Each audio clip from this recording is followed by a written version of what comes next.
they do, in my opinion, I mean, is they basically say, okay, everybody who's not Jewish, get the fuck out of here now, okay? Because they were trying to create a Jewish state. Physics and logic on a level supreme. It's a curved reality, splitting flirt dreams.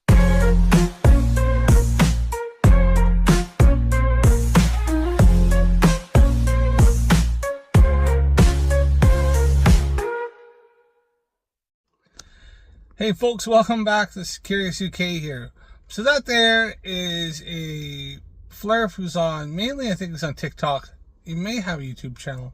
It's with the Sun 33. I think you've seen, I did a video earlier where he was talking about flight paths, and he thought somehow the flight path from South America debunked the flat earth, the one that eventually stopped in New Delhi, and I completely crushed him on that one.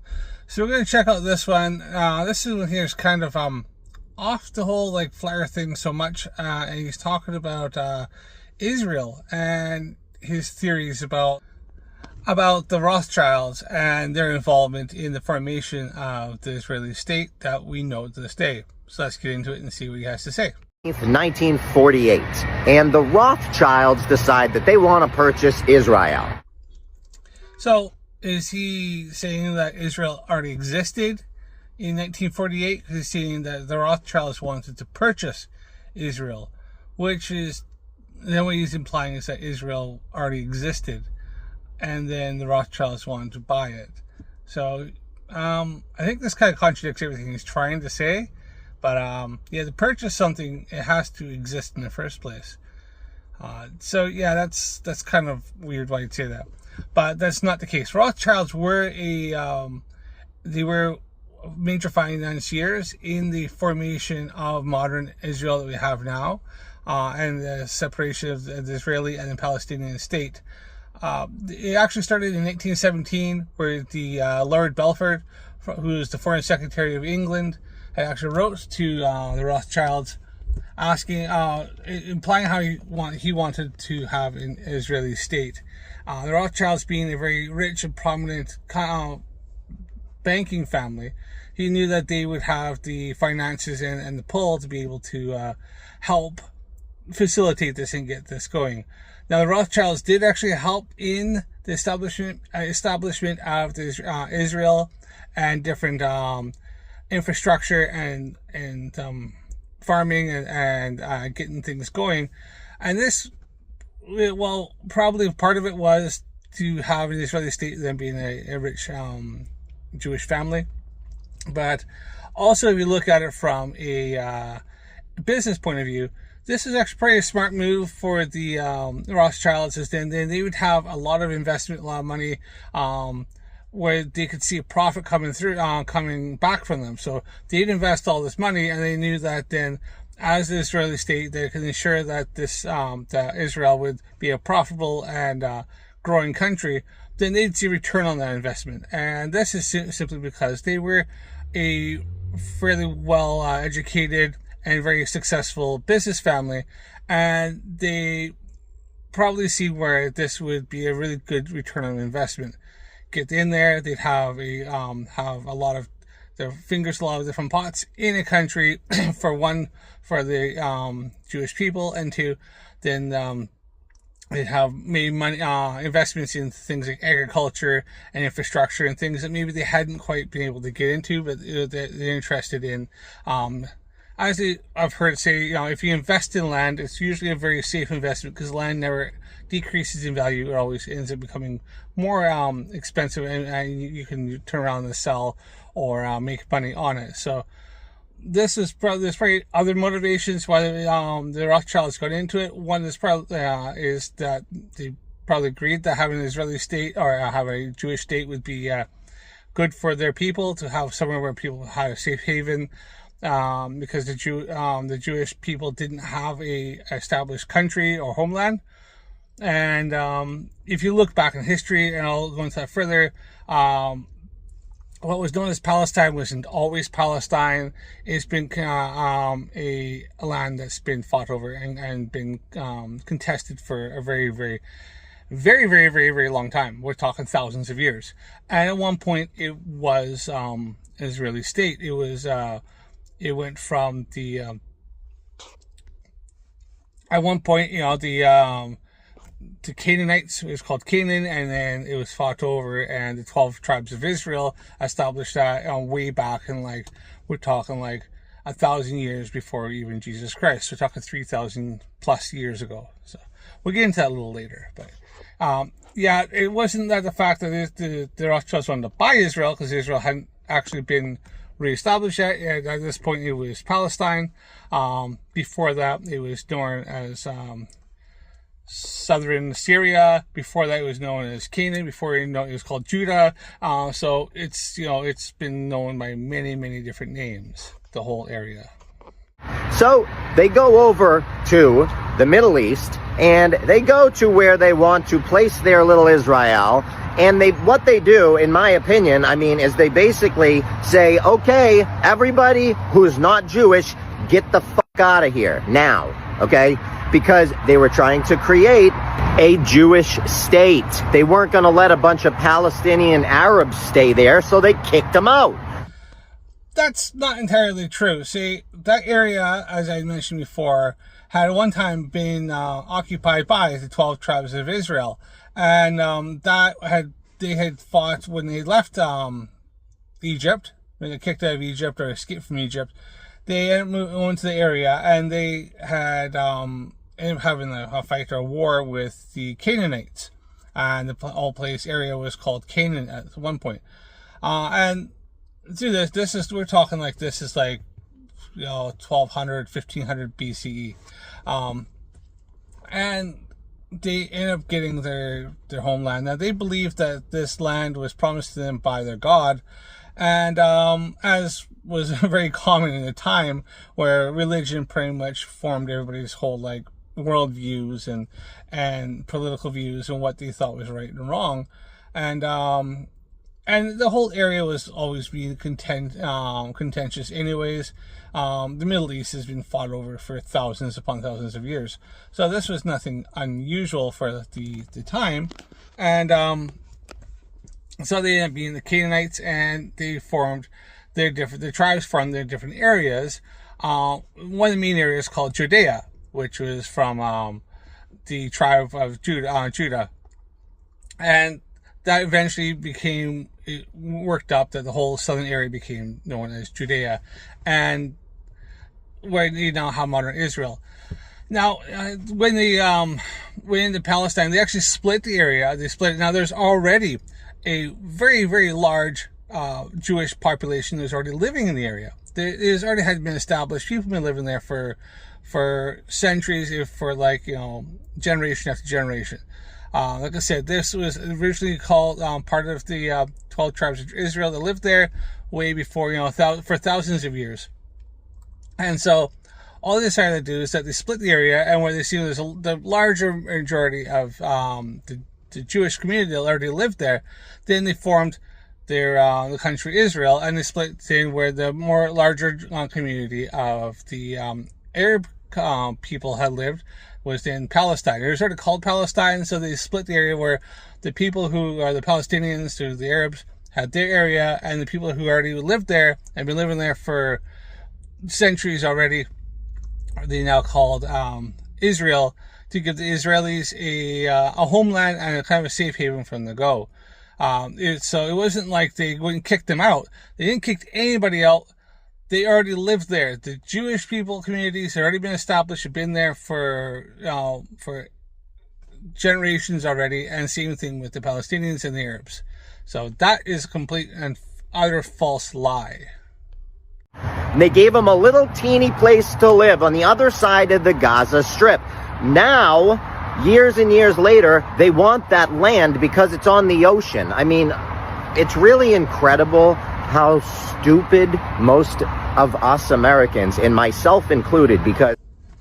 Well, a lot of times, people from like me, very, very far away in different cultures, in different lands, in different countries, sometimes can be a bit uneducated and ignorant to the plights of people from like a completely different area of the globe, and this happens everywhere. I'm sure a lot of people that live in Israel and Palestine aren't really entirely certain how people in Japan live, or people in South America live, or how people like in Africa live, or how many people that are even that live in like near Northwest Territories of Canada live.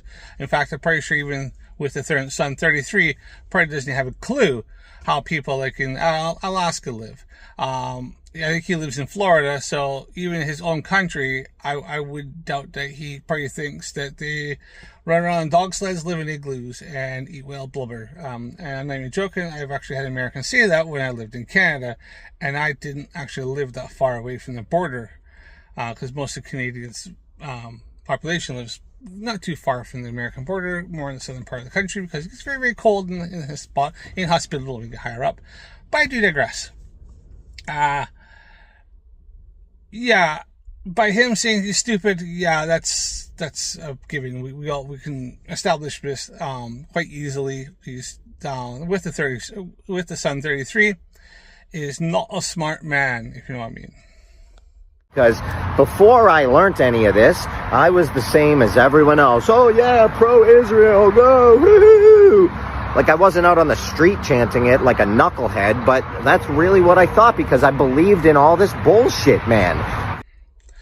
Now remember, there's already a massive Jewish population that already lived in what was formerly known as Palestine, that they then became formed Israel, and then the area that has mainly the Muslim people that already had lived there was Palestine.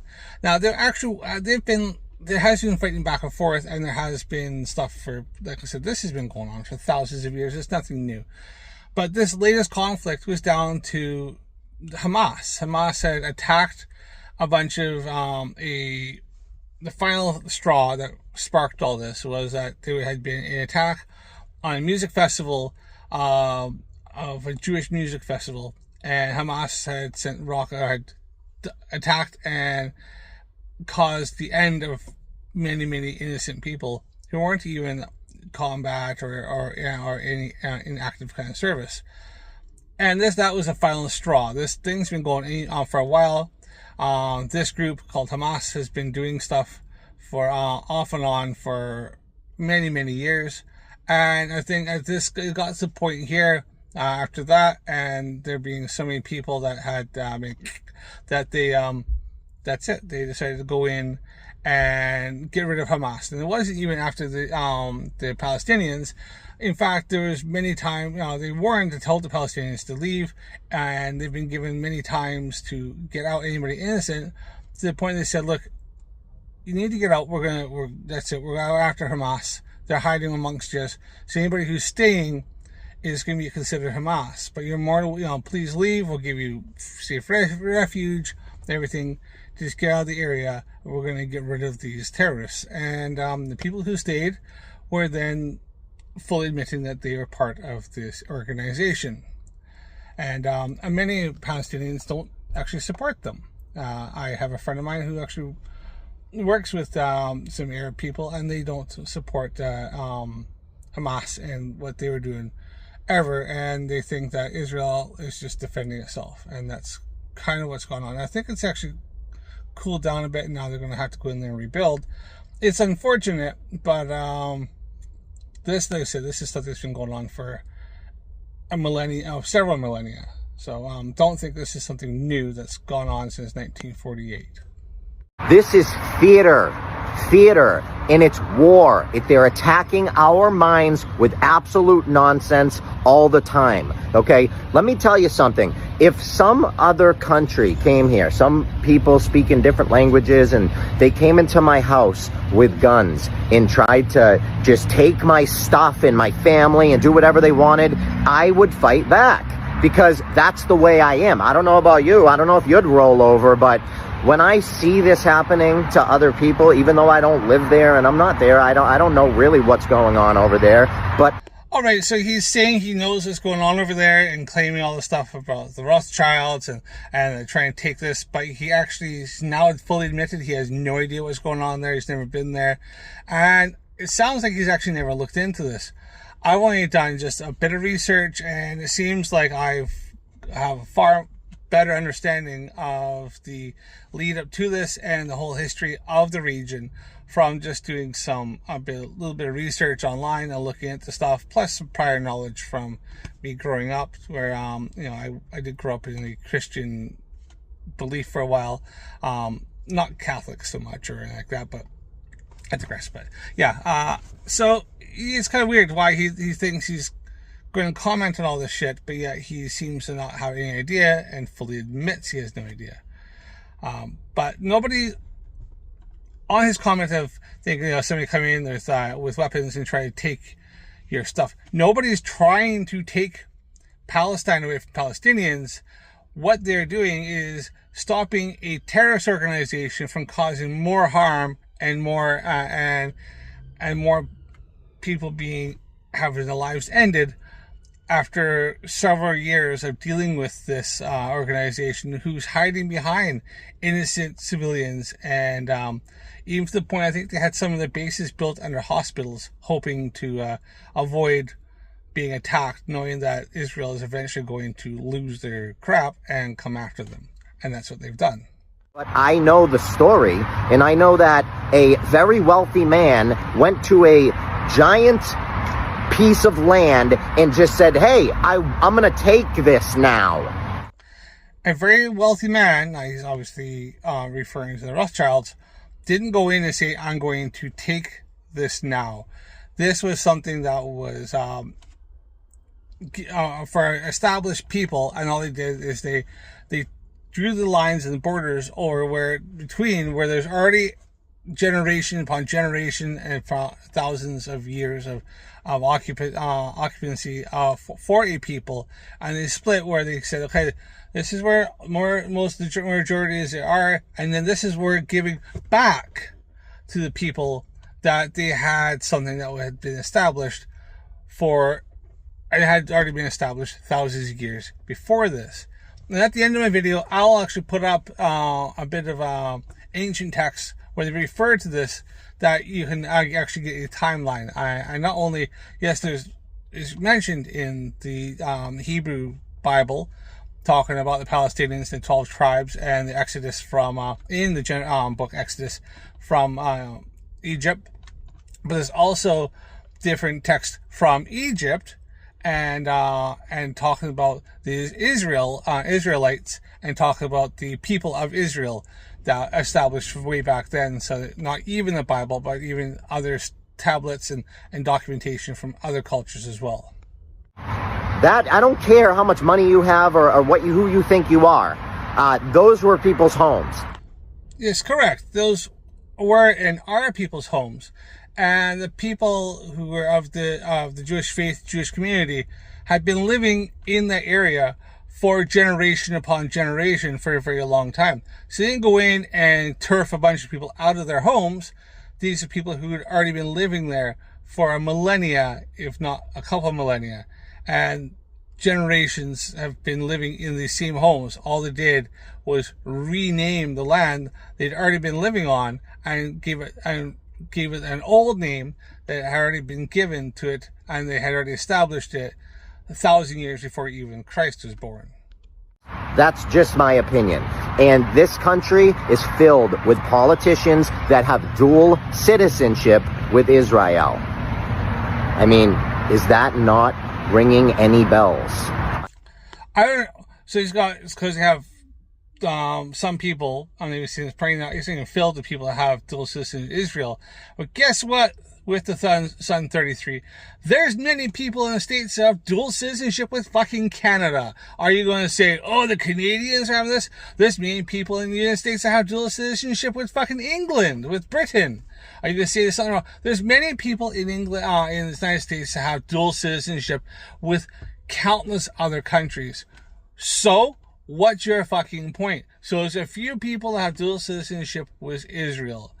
And all you're doing is you're bordering on some really dodgy anti-Semitic stuff going here and showing your true colors. I hope it does. I really do. Go to my website, learn all the information you can for free. That's why my books are free online, because I want people to wake up.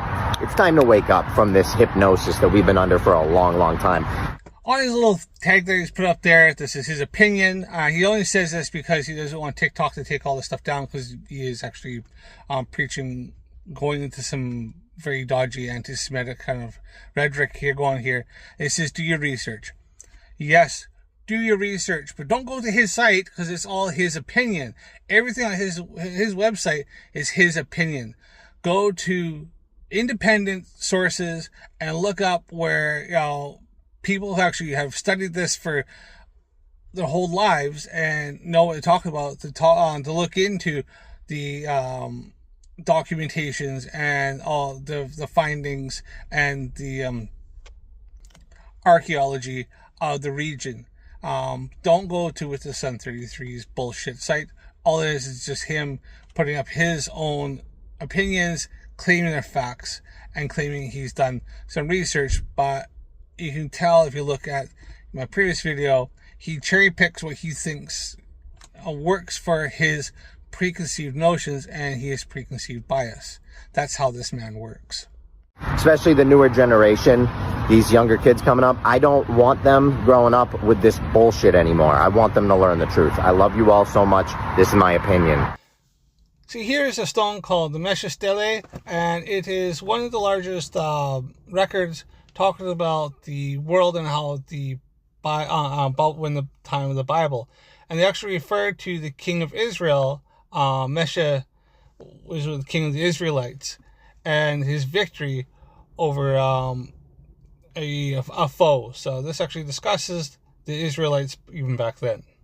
Okay, now this refers to the Bible, and they talk about the 12 tribes of Israel in the Bible. Now, as I've said, the Bible isn't a scientific book. A lot of stuff is metaphor, or they did have a poetic language, but it does talk about maybe the time and have record of the time and people and how things were back then.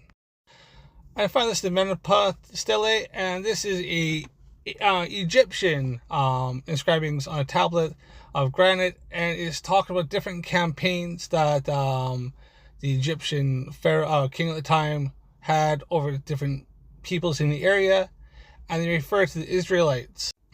It talks about the Israelites and near the end of this one here. Now, this tablet is from 1208 to 1209 BCE. So there you go. There actually is a lot of history for way back, even before the time of the Bible and stuff, in which it talks about the Israelites and in that exact region, which is now modern day Israel. Now, like I said, that land had been contested over many different tribes, many different people. Like I said, at one point it was called Canaan, where the Canaanites had lived there. The Israelites overthrew them. And at one point it was called Southern Syria. At another point it was called at one point it was called Judea, I think, and then eventually I think it was called Judea, then it was called Southern Israel, then eventually became Palestine, and then from Palestine, then this area got split up. We had Israel, and then we had Palestine, and just down to the fact is, they had still had the Jewish people had been living there for centuries and different generations over probably, way back to even before 1200 BCE. And they're talking about, and so they decided to give them established homeland, which they already had probably even before times when they looked at the history, and they realized that it made sense that this area become Israel, as they have a lot of roots and a lot of history in the area for the Israeli people and the Jewish people, and it dates back even before, our modern time, being in this time. So if you look at this, say that Israel was established in 1948, really in essence, the area, the Israelis, or the people of Israel, the 12 tribes, have been living there for probably at that point they're going to be long on to 3,000 years. So it makes perfect sense why that area would have eventually become the homeland of the Jewish people, as they already had deep roots in that area. And then you also had the people of the Palestinians and the people and the Arab people who also lived there as well, or the Muslim people, I guess, and they had their areas, and so they just kind of split it where they have established borders. And unfortunately, with the conflict going on now, as bad as it is, and people are suffering, this is nothing new, and this isn't nothing to do with the Rothschilds or any of them like that. They only just kind of pitched in and helped finance it to help generate the area, and it was probably a smart business venture for them at the time, to get into maybe doing like different agriculture, different infrastructures and stuff, where they had they can make a decent little profit as well as help out their people. So that's about it there. At least with mine, what I show in a part of this video debunking with the Sud 33 is I actually have shown evidence and proof and citations, which all he's done the whole time is had to keep claiming it's his opinion. I'm not saying it's opinion, this is established facts. This is research I have done. I've actually done my research, and you can see at the end here what I did. And but hey, if I'm wrong, let me know. If there's other things, if you can bring citations, evidence, proof to say that the 12 tribes of Israel didn't actually establish an area, that it wasn't called Canaan, they didn't defeat the Canaanites, that it wasn't what didn't become an area like